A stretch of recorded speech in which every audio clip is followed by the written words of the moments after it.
جو میرے سامنے آپ دیکھ رہے ہیں بالکل وہ درختوں کے بیچ بیچ اگر آپ دیکھیں گے تو یہاں آپ کو انڈین آرمی کے جو مورچے ہیں وہ نظر آئیں گے، اور وہاں پر انڈین آرمی موجود ہے جو میرے وطن پر غاصبانہ قبضہ ہے۔ نہ جانے کب یہ حالات اچھے ہوں گے اور ہمارا وطن آزاد ہوگا، اور میرے وطن کے باسی، میرے وطن کے رہنے والے سکھ کی سانس لیں گے۔ یہاں خوشبوؤں کی رفاقتیں نہ تجھے ملی نہ مجھے ملی، یہ جو چمن جس پہ تجھے غرور تھا، نہ تیرا ہوا نہ میرا ہوا۔ وہ جو خواب تھے میرے ذہن میں، وہ جو خواب تھے میرے ذہن میں، نہ میں کہہ سکا نہ میں لکھ سکا، زباں ملی تو کٹی ہوئی، قلم ملا تو بکا ہوا۔ یہ تو حال ہے میرے دوستو میرے کشمیر کا۔ یہاں لوگ دیکھنے آتے ہیں، یہاں کے حسن کو دیکھتے ہیں، یہاں کی خوبصورتی کو دیکھتے ہیں۔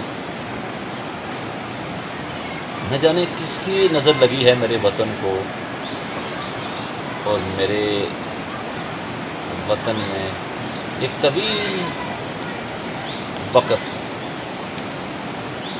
خون کی ہولی کھیلی تھی۔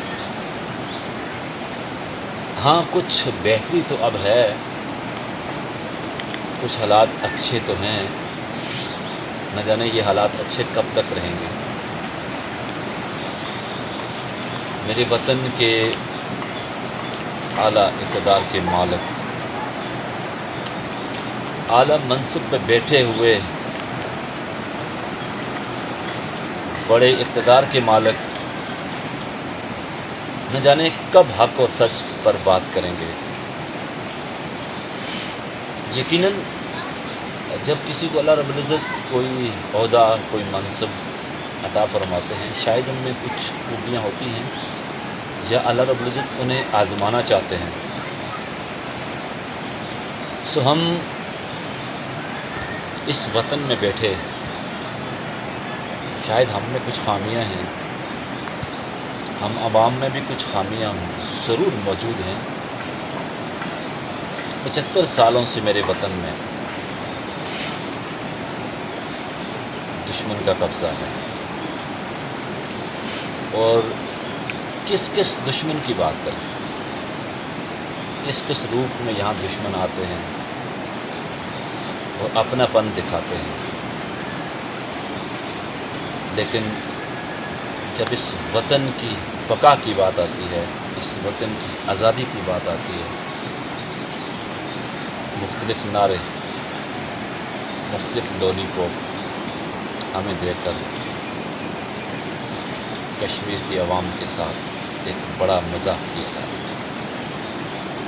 ہمیں امید ہے، ہمیں یقین ہے کہ ایک دن اللہ تعالیٰ وہ دن ضرور لے کے آئیں گے، اس صبح کا سورج ضرور طلوع ہوگا جب میرے وطن میں بسنے والے، جن کو آزادی جیسی نعمت نصیب ہوگی، سو انتظار ہے اور ہمیشہ رہے گا۔